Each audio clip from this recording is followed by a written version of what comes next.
Good morning, Philippines. Good morning, world. Welcome to your program agenda. And I am your host, Cito Beltran, thanking you for joining us here on Cignal TV's One News on channels 8 and 250, and for being loyal followers, viewers of Agenda.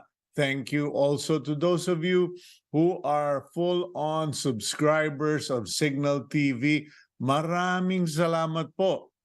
It promises to be a great day. Today is September 7, 2023. It's a Thursday, and the sun is shining brightly here in Capitolio, Pasig. So I do hope it's the same for you wherever you are. And as far as my wife and daughter are concerned, it's hot in Holland or in the Netherlands. Apparently, they're beginning to experience another balmy season, or at least a touch of summery weather out there in Europe. But here in the Philippines, so far, good news. Wala pa naman bagyo raw, but let's just make sure we stay safe wherever you are. And thank you to those who catch us via Facebook and YouTube. Thank you to PLDT Home Fiber Optic Internet. Laging maasahan. And today, we have two guests, and they represent companies, organizations that have been serving the country well, serving the Filipino people, and we will catch up with them and find out what's on the program as far as helping organizations, foundations, and of course, industries. We'll be with them in a while, but let's go to our daily starter. And our daily starter is from Olik Is. I don't know if I'm pronouncing that properly. Olik Isi or Olik Ice. If you allow people to make more withdrawals than deposits in your life, you will be out of balance and in the negative. Know when to close the account. Obviously, Olik is using banking terms, and by coincidence, one of our guests today represents a major bank and a respected industry member. But going back to our daily starter, you know, that is always something friends remind friends, huwag kang bigay ng bigay, or don't be too generous. Don't allow people to just keep taking. And it's not always about money or material things. You know, when people keep asking you for advice, keep asking you for favors, asking for your time, but they don't do likewise with you, then maybe it's too one-sided. Ang tawag nga nung iba dyan is energy vampires. Avoid them, okay? Now, let's go to our front page review of the Philippine Star, September 7, 2023. The headline is, DTI rice price cap may last for a month. Okay? Abutin daw ng mga isang buwan yung price control, okay, on the price of rice. And the DA is hopeful it won't go further than that. But meantime, former President Rodrigo Duterte, on the side of that headline, commented 20 pesos per kilo rice is daydreaming. The former president was even quoted as saying that retail prices of rice could even reach as high as 90 pesos per kilo. Wag naman po sana, Mr. Former President, but we will be monitoring that. At the top of the front page, speaking of presidents, ASEAN support sought versus hegemonic ambitions in South China Sea. President Bongbong Marcos Jr. or Ferdinand Marcos Jr.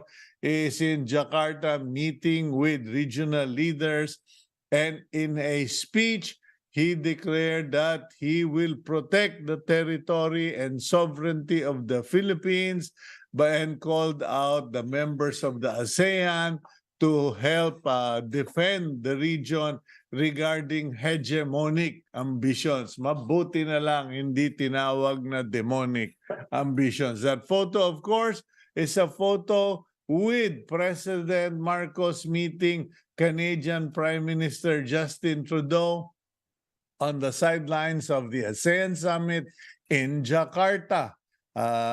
Trudeau invited Marcos to visit Canada. So ayun po, what are the chances that the President BBM will once again be going to Canada by the year's end? Okay, center photo. Before we go there, the PNP in the meantime is seeking the help of Interpol, they are seeking the help of the International Criminal Police Organization, or Interpol, in the manhunt for expelled Negros Oriental Congressman Arnulfo Teves Jr. after a Manila court issued a warrant of arrest. The assistance of the Interpol is being sought because it is suspected that Teves is hiding out or holding out, hold up in Timor-Leste, where we do not have an extradition treaty.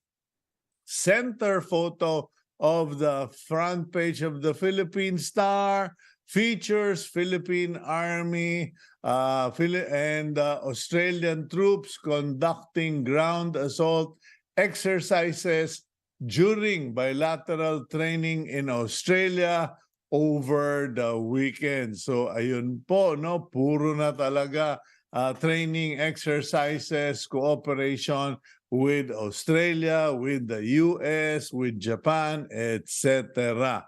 Meanwhile, Senate to review confidential funds of Office of the Vice President and Department of Education, according to Subiri. Senate Oversight Committee will review the use of confidential funds of civilian agencies, including the controversial combined secret funds worth 650 million of Vice President and Education Secretary Sara Duterte for her office and the Department of Education. Ayun, okay.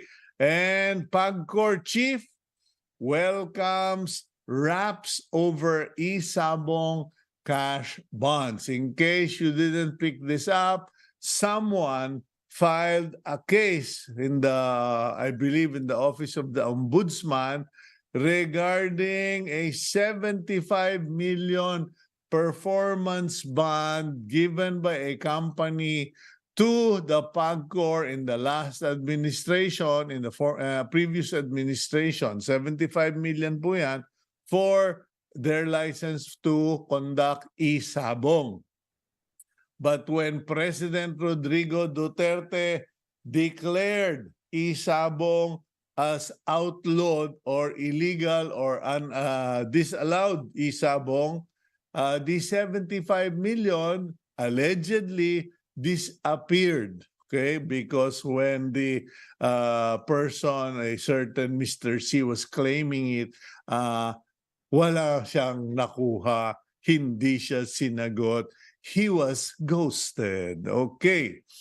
And here's another problem. NBI, the National Bureau of Investigation, has managed to register a SIM card using the picture of a monkey. A photo of a smiling monkey passed through undetected in the SIM card registration site of telecommunications companies, according to the NBI. Okay, this was revealed during the Senate investigation. And of course, wag naman po na, this is not new. During the time of my late father, they managed to get a license for driver's license for a blind man. So what's new? Okay, last but not the least, here is another surprise attack. PhilHealth officials triple their salaries, okay? State health insurer, PhilHealth, Philippine Health Insurance Corporation, top executives have had their salaries tripled during the COVID-19 pandemic thanks to an executive order issued by then President Rodrigo Duterte in 2021. Kaya naman pala ang daming gustong makaupo sa PhilHealth in the past years because malaki pala yung sweldo nila. According to this report, one position alone was getting 500,000 a month. At least that's what I picked up from the report. Ayan po, no? Anak Kalusugan Party List Representative Ray Reyes pointed out that the Commission on Audit's 2022 report revealed the executives tripled salaries with some earning up to 500,000 monthly. Yan na po. Okay, that's all the news we have on the front page of the LTO. Hey, I missed one particular news. Sorry, Gab. LTO to extend driver's license validity by 1 year. Please be careful with this, ladies and gentlemen. The LTO is set to extend the validity of driver's licenses up to June 2024 as its plastic card supply deal faces a bump on the road. Now, ang sabi nila, only up to June 2024, but please be careful because some people might think it will apply for the whole year of 2024. Some might think, it only applies 1 year after expiry of a license. So we need to clarify that with the LTO, or if our friends at the LTO are listening, which I know they are, such as our friend Don Devesa in Mandaluyong and all the other district chiefs, pakiliwanag lang po yan at baka tayo magkalituhan, uulanin na naman kayo ng batiko. So okay, that's it. Let's now go for a quick break and we go to our interviews for the day here on Agenda.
Metrobank Foundation Inc, or MBFI, implements various programs on education, visual arts, and health. It also recognizes excellence in key professions through the Outstanding Filipinos list. Recently, 10 Filipino exemplars composed of 4 teachers, 3 soldiers, and 3 police officers were recognized as Metrobank Foundation's Outstanding Filipinos. The award is conferred for being an exemplary public servant, as well as an active agent of positive change and influence in their communities. Aside from this, the MBFI also helps effect change through grants. Just recently, the MBFI and GT Foundation Incorporated turned over 40 million pesos worth of development grants to 32 partners. This seeks to address malnutrition, empower communities, and widen access to education, among others. How can Filipinos take part in all of these? Let's discuss this on today's agenda. Philip D. is the Executive Vice President of the Metrobank Foundation Incorporated. Prior to this, D served as Chief of Staff during the tenure of former Vice President Leni Robredo. He also served as Program Manager of the Disaster Net Project of the Harvard Humanitarian Initiative. D is also a product of the Master in Public Policy program of Harvard University's John F. Kennedy School of Government, graduating in 2015. Good morning, Philip, aka Boyet. Thank you for joining us this morning. Good morning, Cito. Good morning to everyone who's watching. Thank you so much for having us. I must confess, this is the first time I actually learned of your full background. At least, you know, what seems to be a career. Parang kinareer mo na yung humanitarian, public assistance, etc. I'm just curious. Did you plan all of this as your career path from college or from childhood? So ever since I've been interested in the development sector, Cito, in fact, the degree that I took in college is development studies. And development studies is a multidisciplinary program that tries to bring in knowledge from economics, from management, from political science and sociology, so that you can bring that to bear to the development issues that we're facing in the country. So yes, to a certain extent, I've always been interested in development work, and I've been fortunate to have had very good opportunities to advance that particular interest to the various work that I've done over the years. Well, I must say that, you know, short of calling it stellar, boy, you've had opportunities, Harvard, being with Leni Robredo, etc., and now with the Metrobank Foundation. Now, how did you get into the Metrobank Foundation, and what is your job like, or what is your work all about at Metrobank? So Metrobank Foundation is completely aligned with what I was looking for in terms of what's going to be next in terms of my work and career moving forward. You know, when I was looking at getting to know more about the background of the foundation, what was very striking to me was the kind of corporate social responsibility that it practices. The founder of Metrobank and Metrobank Foundation, the late group chair, George SKT, there's a quote that's often attributed to him. And if you'd allow me, I'd like to share it to everyone that's watching today. And it's, leadership in business implies leadership in community service as well. Every private corporation has social responsibilities, and the more successful a corporation is, the greater its responsibility to the community. So that really spoke very strongly to me. And that's part of what really attracted me to contribute what I can by joining the corporate social responsibility arm of the Metrobank Group, because the notion is very clear that you cannot separate the success of a corporation from the success of the country.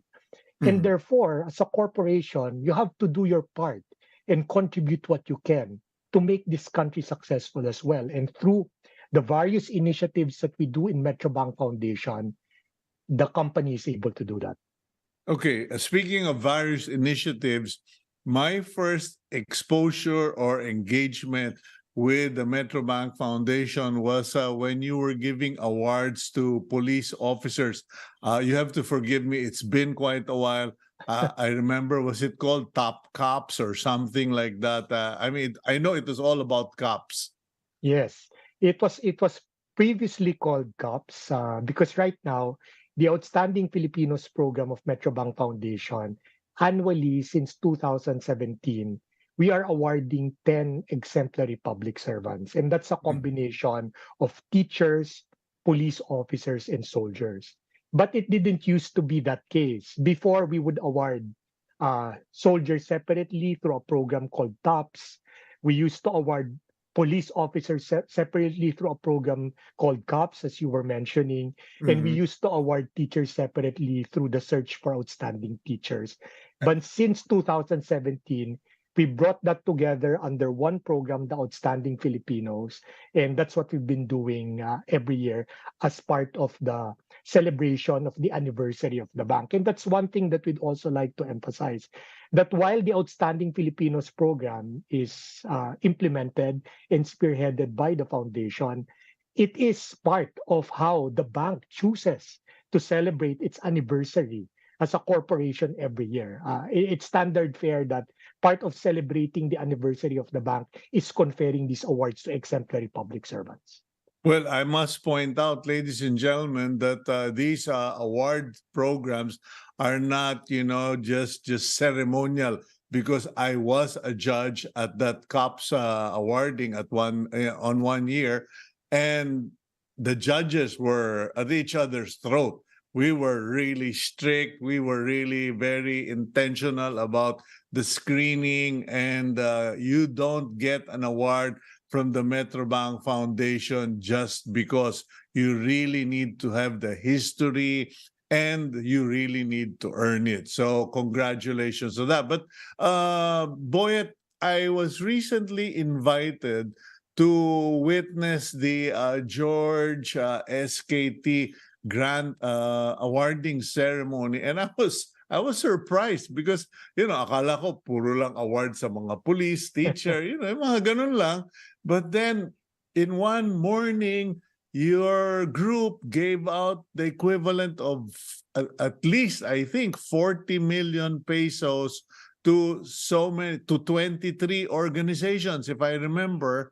And I was surprised because I said, napakalawak. The recipients represented various areas and stakeholders of society. Could you talk more about that? First of all, Cito, thank you again for gracing us with your presence and joining the turnover of the grants last week, again, as part of the anniversary celebrations of the bank. And that's exactly right. Most people who may be familiar with our work at Metrobank Foundation, normally what's top of mind to them is the yearly awards that we give out to the outstanding Filipinos.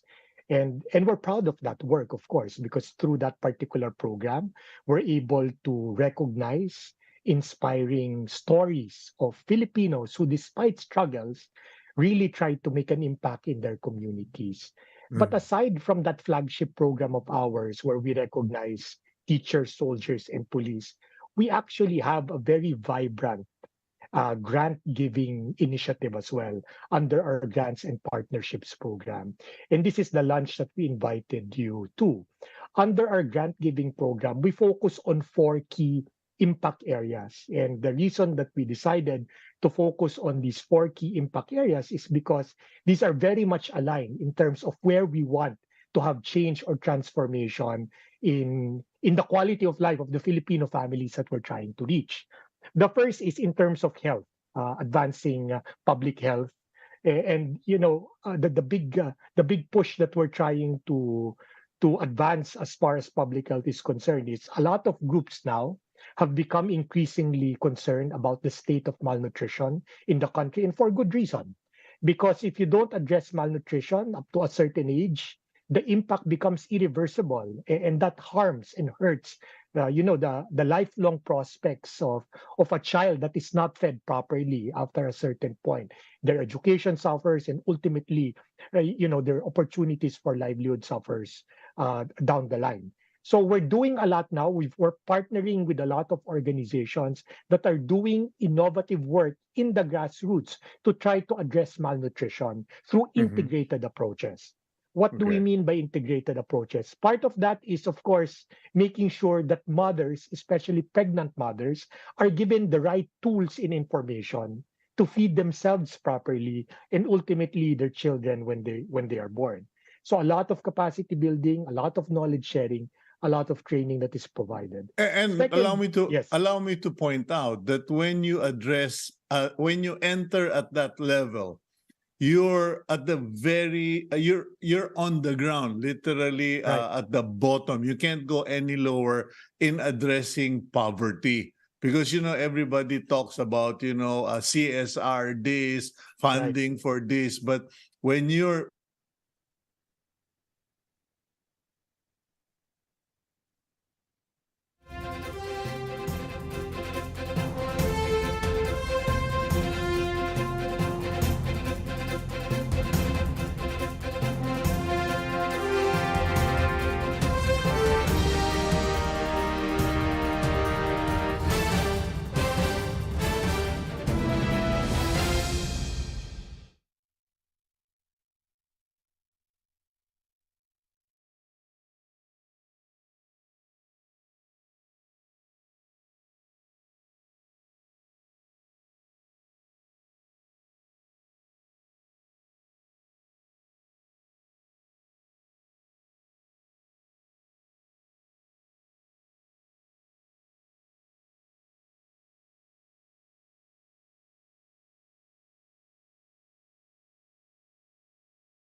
agenda, sorry, we hit the speed bump on our internet stream, and we're back. Okay. D of the Metro, please continue uh, the discussion. You were pointing out that the first thing that the grants address are uh, was it food, For health? malnutrition, that's correct. I'm getting Yes. confused here. Yeah, Thank you, Cito. malnutrition. Yeah. And you were making a good point that we try our best to really be present in the communities on the ground. If you're serious about combating poverty, there's no choice but to really go to the ground. And the reason why we're able to do that is really through the help of our partners who have presence on the ground to implement these programs. So under the health pillar, for example, we're very happy to partner with organizations like Filipino Shell Foundation, Food for the Hungry, and even IIIR, because they're able to help us extend our reach to be able to make an impact in these communities. So that's one pillar that we're trying to address, health. The other pillar is it's really education. Uh, So most Filipino families really look to education as their ticket out of poverty. And we try to help in that by partnering with both formal and technical vocational schools to be able to provide opportunities for education and learning for the Filipino youth, so that they can get the knowledge, the education, the training that they need to have gainful employment. So we partner with different educational institutions to do that. But aside from scholarships, we also do a lot in terms of supporting our teachers And I'd like to mention this in a special way because September 5 was actually the launch of Mhm. National Teachers Month, and Metrobank Foundation is one of the prime movers of National Teachers Month. And we want to give special emphasis to thanking our teachers and making sure that they're properly supported, especially our teachers in the public schools in the work, in the very important work that they do. So we partner also with organizations that provide training for teachers, that provide support for teachers so that they are able to work well with their students and make sure that learning outcomes that we care about are delivered. The third pillar in Okay. our framework is it's called HEAL, so health, education, arts, and then livelihood. Arts is also a very important part of what we're trying to do, and that's really supporting arts, the creative industry, and artistic development as part of our impact or as part of our contribution to national development. So we work with various groups, including regionally based communities, art communities, provide support to their interventions as they try to support artists and artistic communities within the region so that they can advance their craft and at the same time have be a jump off point for having successful livelihoods and successful careers in the arts. Okay. So that's art, and then the last one is livelihood. You said. Livelihood, yes. So for Okay. livelihood, we work a lot with, again, community-based organizations that provide training to associations, to organizations, especially among farmers groups. We know, Cito, that unfortunately, our farmers, the agriculture sector, that is where poverty is pronounced in our country. So we try to do our part helping these various farmers groups and other cooperatives to upgrade their craft, to upgrade their skills so that they can have better returns for their employment. Well, while we're going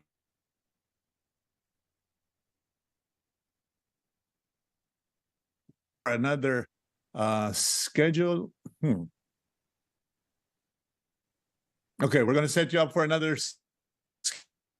uh, Boyet, and we hope to have you back here on agenda very soon. Thank you for your time, Boy. Thank you. Thank you very much, Cito. Okay, we're having some technical problems here, ladies and gentlemen. I'm going to have to reboot, I believe. So we're going to go for a quick break, and God willing, our internet more get back here on agenda.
President Bongbong Marcos previously vowed to improve the quality of healthcare in the country. He said his administration aims to establish more primary healthcare facilities and specialty centers nationwide.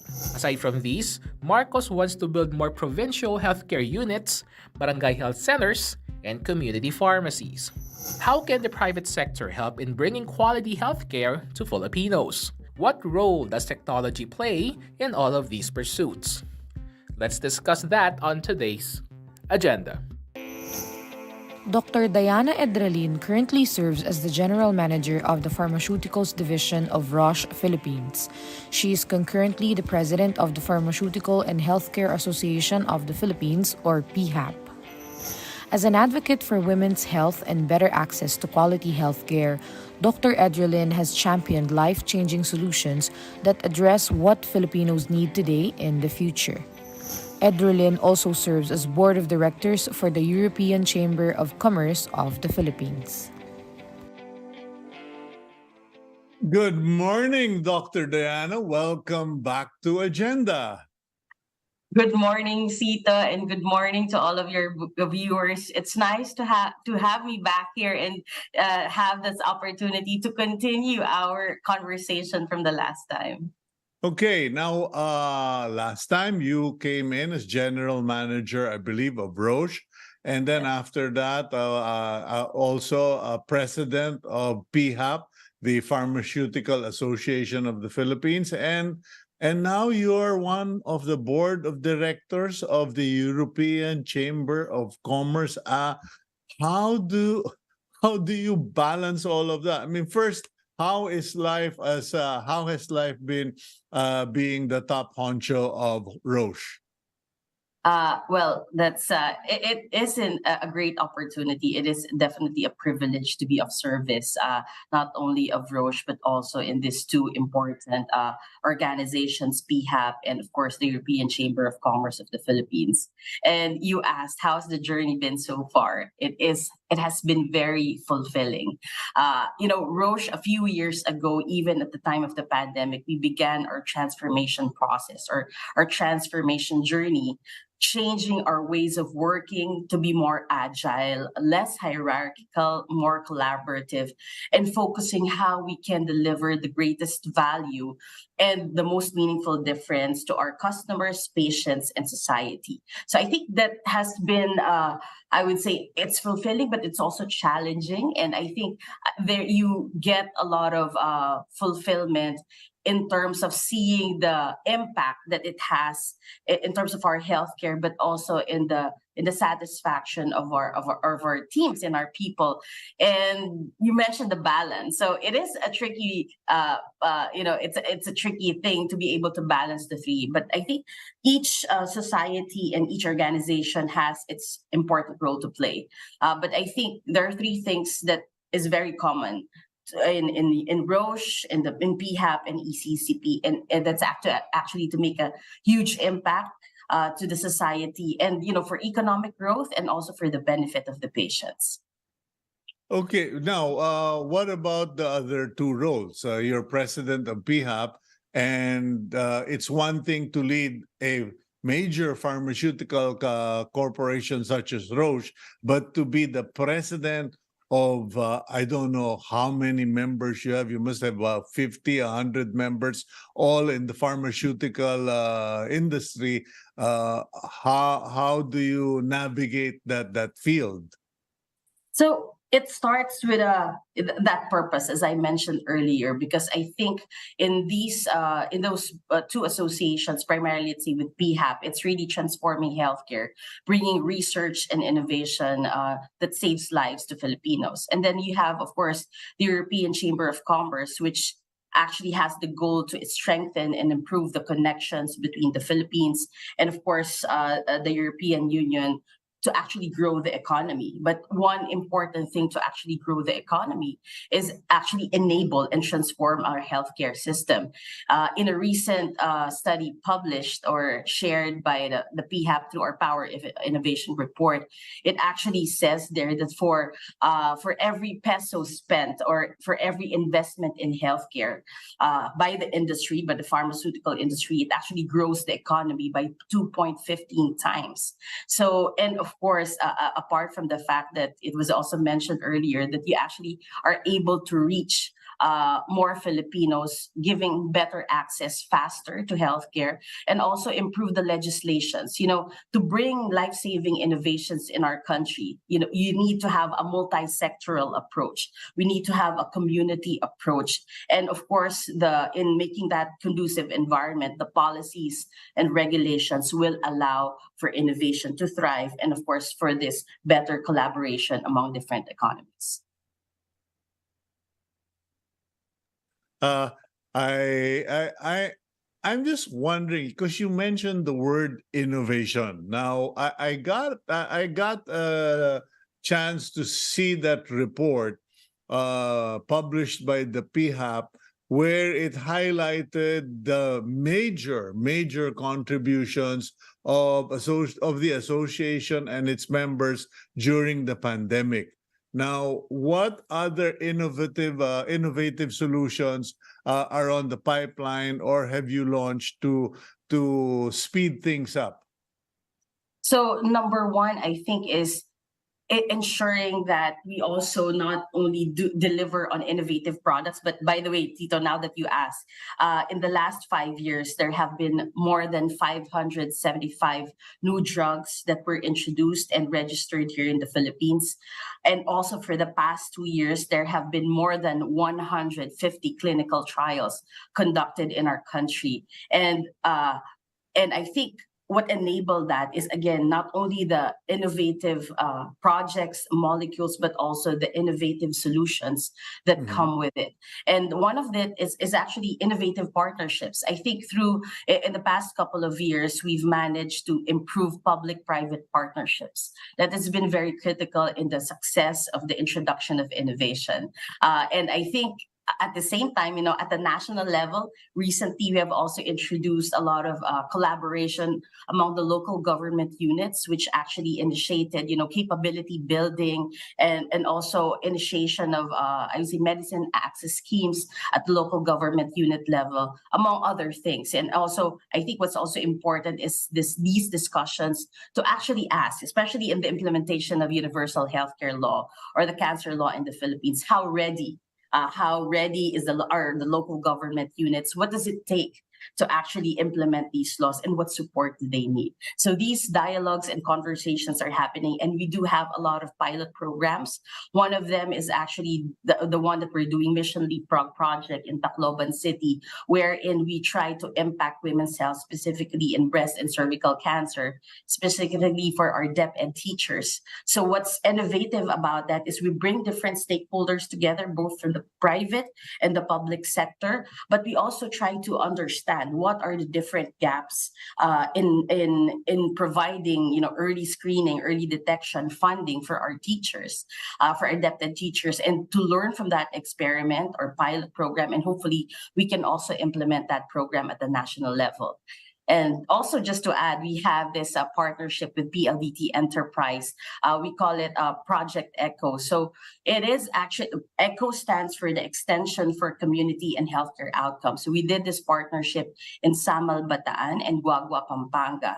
So we did capability building for the barangay health workers. But during the time of the pandemic, face-to-face could not be feasible. So an innovative thing that we did is, again, with the support of the PLDT Enterprise, is to provide connectivity to the barangay health workers so that the teachers and the faculty can actually do lectures and training with them online.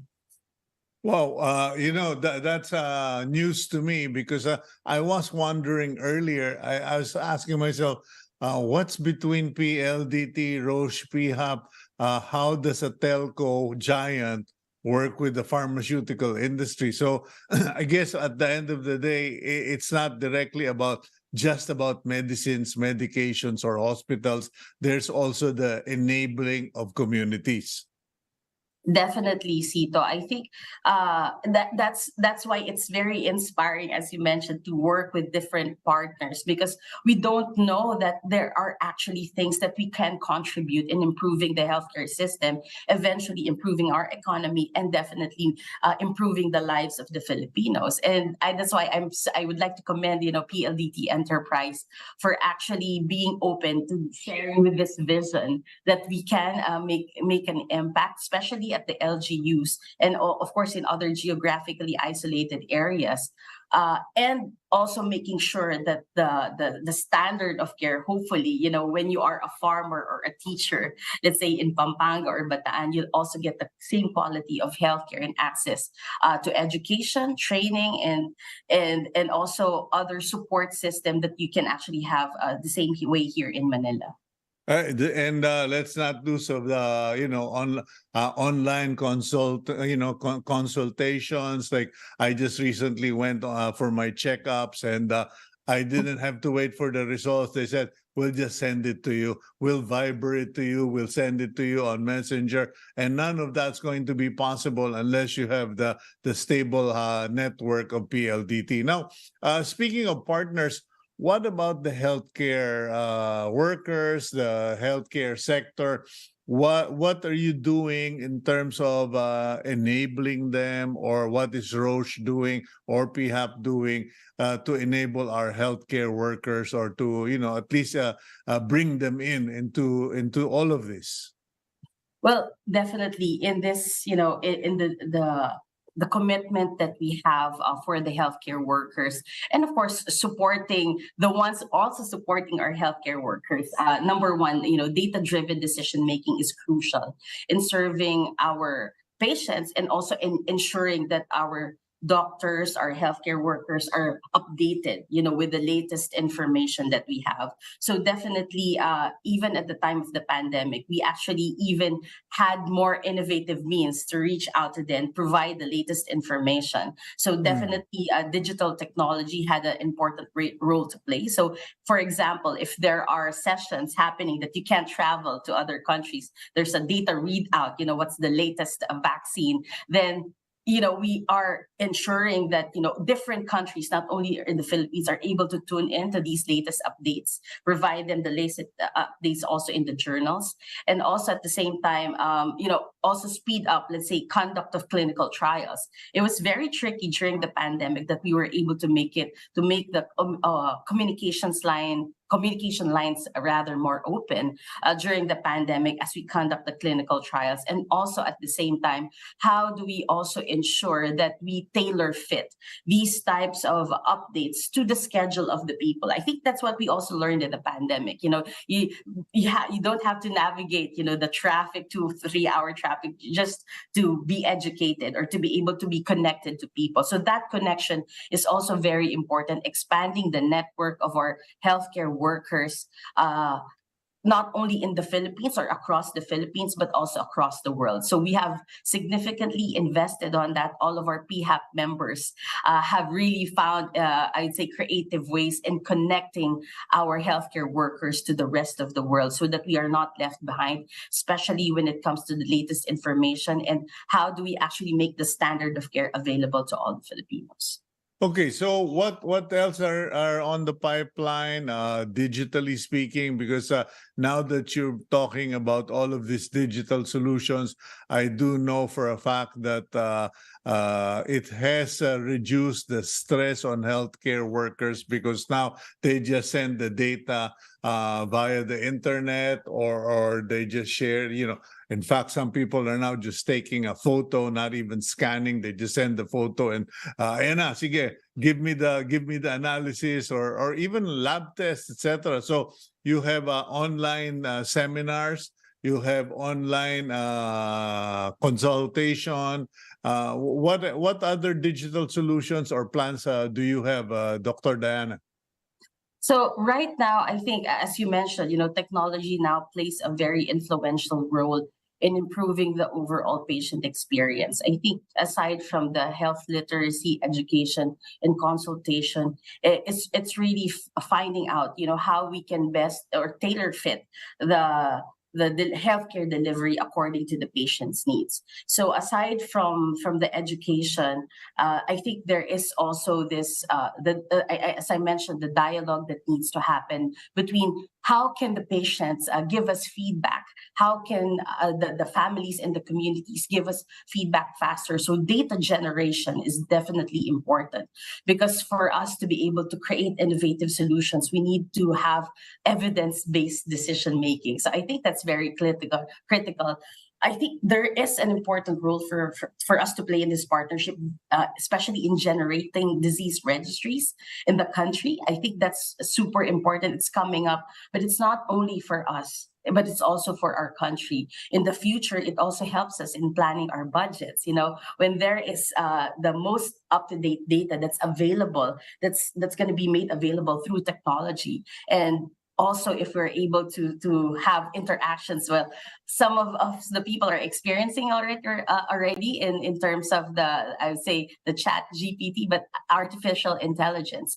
It's also coming up, in the future. How can we have more of these faster interactions? Basically, the waiting time, because right now there is, as you mentioned, it used to be like there's long lines, significant waiting times, not only to seek consult, get results, but also to seek the support that's out there. So we also want to use technology to help patients navigate the complexity of our healthcare system. Because sometimes, even though the innovation is already there, the challenge is the barriers. So where do I get the support? Where can I have the information that I need? What are the funding services that are available for me? Which hospital or which clinic serves these kinds of services? So the navigation piece is also something that's coming up. And actually, we already have an existing partnership as well with PLDT in providing our helpline. So right now, Roche provides a patient helpline using PLDT platform, which is again an information hotline, and that we developed actually together with patient advocacy groups. So it provides patients and caregivers access to information on diseases and healthcare services at no cost. Well, that's going to be fantastic, because I do remember that you and your organization partners are quite interested or concerned about primary health care, plus the fact that in 2024, things will shift. A lot of the budget will be in the hands of local government units. But the challenge is, while we're shifting more money to local government units, they can't have a change of address. They're scattered all over the place. And the only way to link them, connect them, is through PLDT, through this network. Is there anything in the plans in terms of, AI-driven primary healthcare? Because, primary healthcare is, hey, get the temperature, give me a picture of the eye or the ear, etc. Is that something that you guys are studying right now? Definitely, Chito. It's something that we would want for every Filipino. As I mentioned, there were more than we're a lot of thousand islands in the Philippines, and right now the challenge is how a farmer or a fisher folk can actually have the fastest access to innovation. But also at the same time, before I go to the AI, we also want our policymakers definitely to be aligned with this vision in implementing, to your point, a program, a healthcare program that is actually conducive for this innovation or even AI to thrive. Because sometimes the challenge is that we are so fast in our innovation, but then the environment is not conducive. It's sometimes even restrictive. So I think that's also very important for us, for that to happen, and also have a provision for an easier public-private partnership to happen. Because when it comes to AI, I think some of the laws and our regulations are also not updated. And we want to continue to safeguard the patient's welfare. But also, how do you find the right balance? I think that has been clearly demonstrated in the pandemic. This open communication, the agility that we did, the resilience that we had in terms of communication, dialogues, and the laws were there that allowed for these innovations and partnerships to happen. So yes, in the future, we want to see more of that, the artificial intelligence. Of course, AI will never substitute human connection, but it will help us accelerate the delivery of healthcare closer to where the patients and the families are. Okay, well, my final question is, and it might be a trick question. My concern with young, talented professionals such as yourself is that they only get to stay in a particular situation for a few years, and then they're either promoted or they're attracted to something else. But what are your plans? What's your vision? And what sort of a mark would you like to leave in the country, in the healthcare environment? Well, Cito, my dream is actually right now I'm so proud that I've been given this opportunity, as you mentioned, to be able to lead the organization, being the first female and Filipino president of the Pharmaceutical and Healthcare Association of the Philippines, and also at the same time to be the first Filipino citizen who's the general manager of Roche Philippines is already a tremendous, I would say, honor. And of course, the legacy that I like to leave first as a leader is to be able to inspire more girls, more and the young people that it can be done. Sometimes in the way we dream in our careers, we see that there's a lot. It seems to be that we feel that there are a lot of roadblocks. I think it's actually inspiring them to think more of the possibilities, focus on what we can offer, focusing on our purpose rather than the things that we don't have.